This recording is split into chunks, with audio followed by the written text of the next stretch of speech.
प्रिय छात्रों, नवांकुर डिजी लेसन्स में मैं शंभू सिंह रघुवंशी आपका स्वागत करता हूं। आज हम आरोह भाग 2 के काव्यखंड के अंतर्गत आत्म परिचय नामक कविता पढ़ेंगे। यह कविता प्रसिद्ध हालावादी कवि हरिवंश राय बच्चन द्वारा रचित है। ये पाठ 1 है। इस पाठ 1 में 2 कविताएं संकलित हैं, आत्मपरिचय एवं दिन जल्दी जल्दी ढलता है। यहाँ पहली कविता आत्मपरिचय की व्याख्या समझेंगे।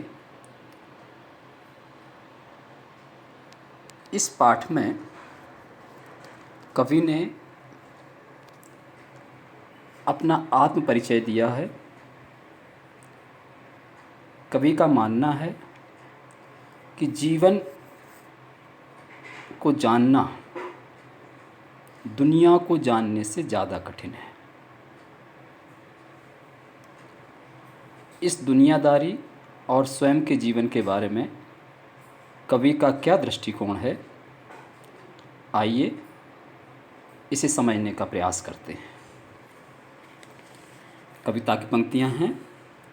मैं जग जीवन का भार लिए फिरता हूँ, फिर भी जीवन में प्यार लिए फिरता हूँ।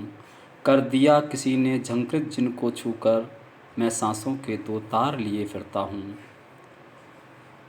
आप जैसा जानते हैं कि किसी भी पद की व्याख्या करते समय हमें सर्वप्रथम उसका संकेत, फिर संदर्भ, प्रसंग, फिर व्याख्या की जाती है, उसके बाद विशेष लिखा जाता है।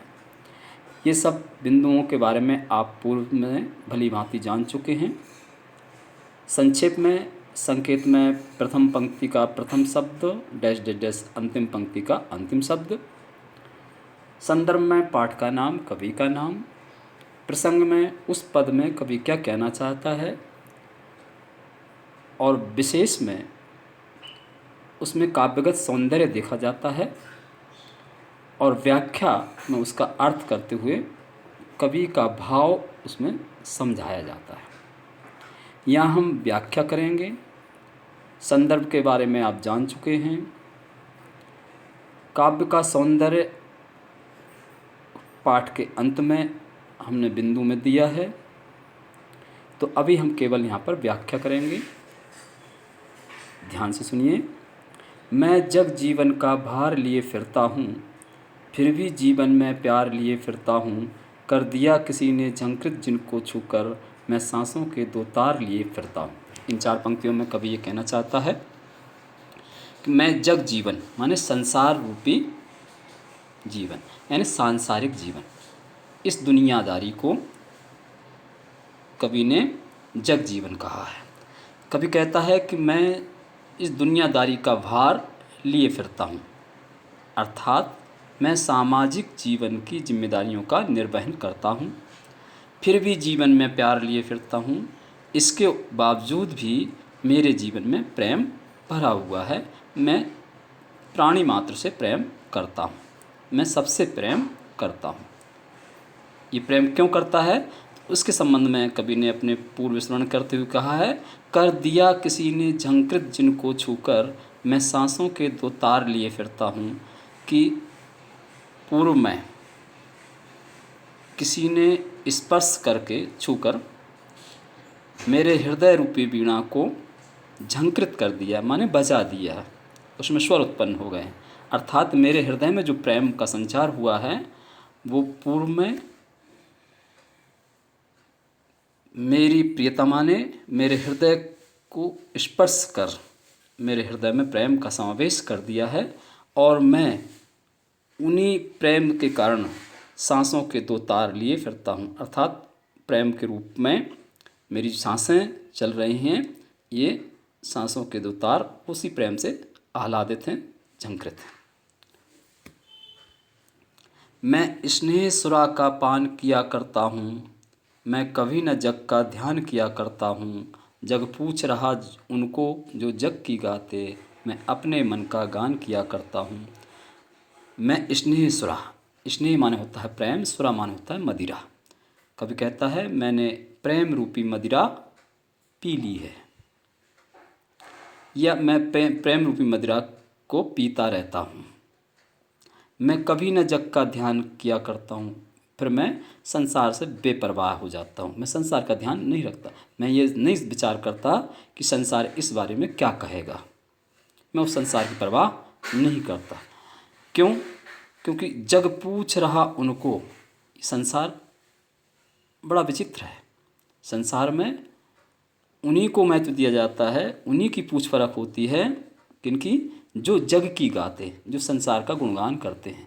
जो संसार का गुणगान करते हैं, संसार उन्हीं को महत्व देता है। दुनिया उन्हीं को महत्व देता है, दुनिया उन्हीं को महत्व देती है, उन्हीं के बारे में पूछती है जो संसार के, इस दुनिया के बारे में बखान करता रहता है। लेकिन कवि इससे इतर कहता है मैं अपने मन का गान किया करता हूँ। मैं संसार की बात ना करके अब मन मौजी हूँ, जो मेरे मन में आता है मैं उन्हीं भावनाओं का गान करता हूँ। माने मैं अपने हृदय के प्रेम का वर्णन करता हूँ, मैं अपने मन का जो भाव है उसी को व्यक्त करता हूँ। मैं संसार के अनुसार नहीं चलता। मैं निज उर के उद्गार लिए फिरता हूँ, मैं निज उर के उपहार लिए फिरता हूँ।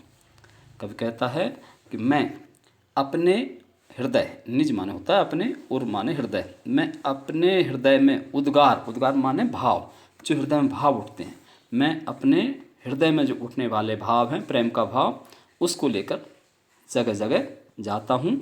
मैं निज उर के उपहार लिए फिरता हूँ, और मैं उसी प्रेम भाव का जो उपहार है, माने प्रेम का उपहार, उसी को प्रदान करने के लिए मैं जाता हूँ। माने मेरे हृदय में प्रेम उठता रहता है और मैं प्रेम ही संसार को प्रदान करने के लिए उपहार के रूप में लेता हूँ, और प्रेम ही संसार को उपहार के रूप में देता हूँ। मैं संसार से प्रेम की अपेक्षा करता हूँ और संसार को प्रेम ही प्रदान करता हूँ।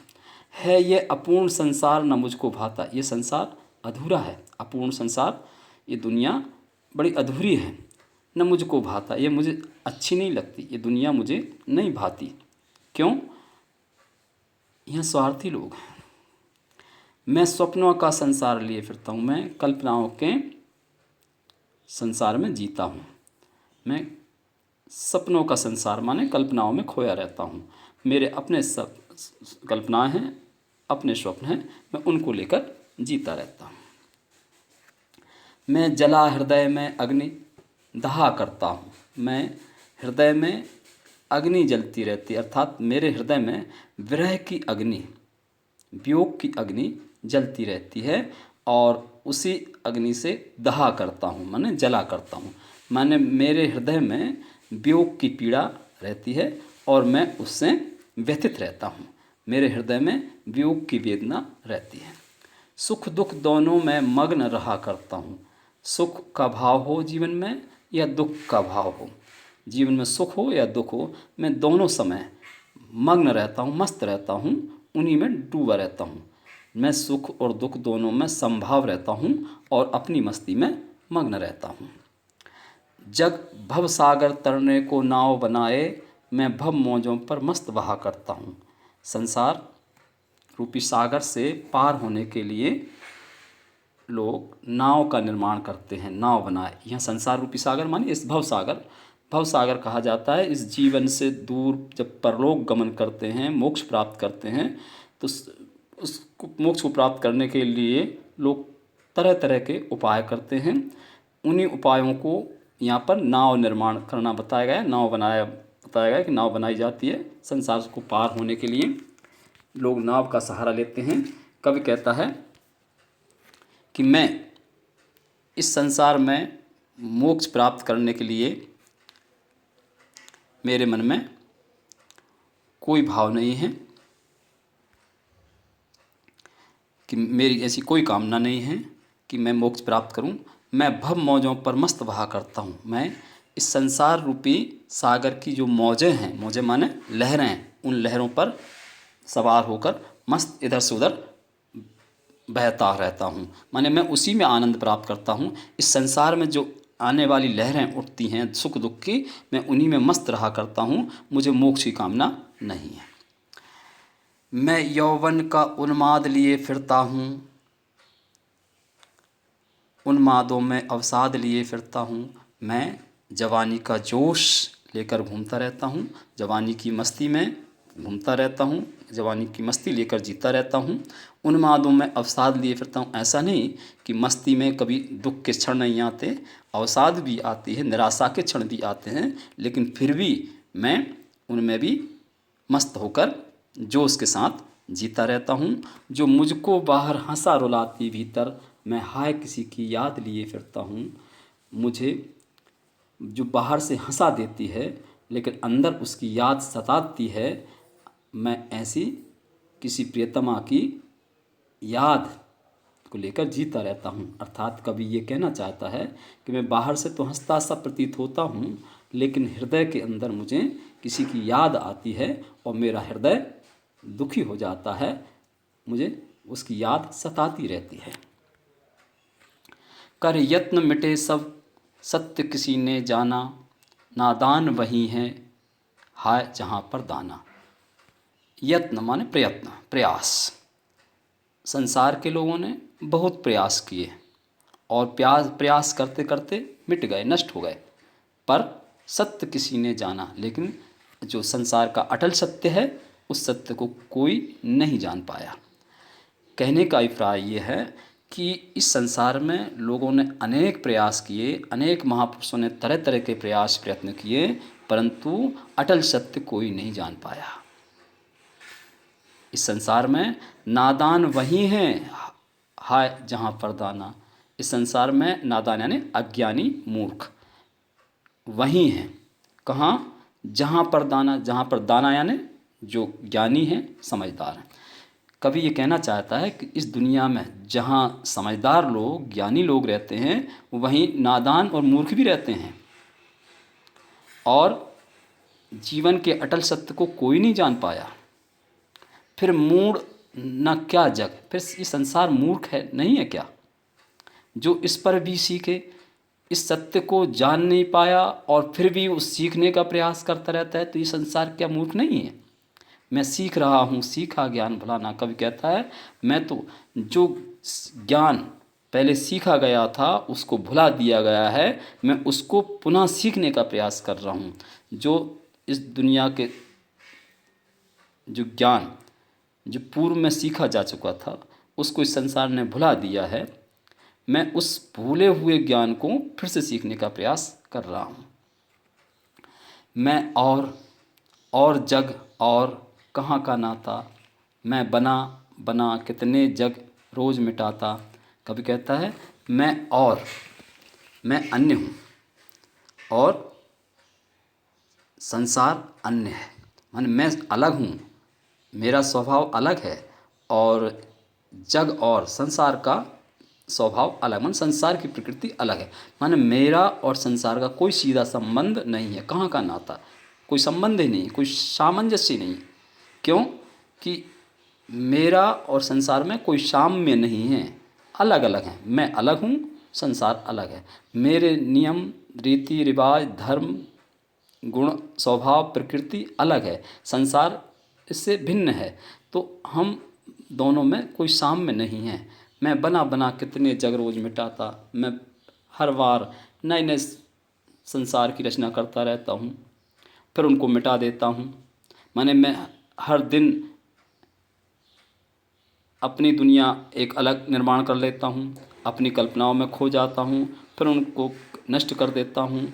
जग जिस पृथ्वी पर जोड़ा करता वैभव, संसार के लोग इस पृथ्वी पर तरह तरह के धन दौलत वैभव ऐश्वर्य एकत्रित करते हैं, संपदा एकत्रित करते हैं, लेकिन मैं उस विलासिता उस वैभव भरे जीवन से प्रतिपग उसे पृथ्वी को ठुकराता। मैं ऐसी पृथ्वी पर जहाँ पर वैभव है, धन संपदा ऐश्वर्य है, मैं उसको हर कदम पर ठुकरा देता हूँ। अर्थात मुझे उसमें कोई आसक्ति नहीं है धन वैभव से।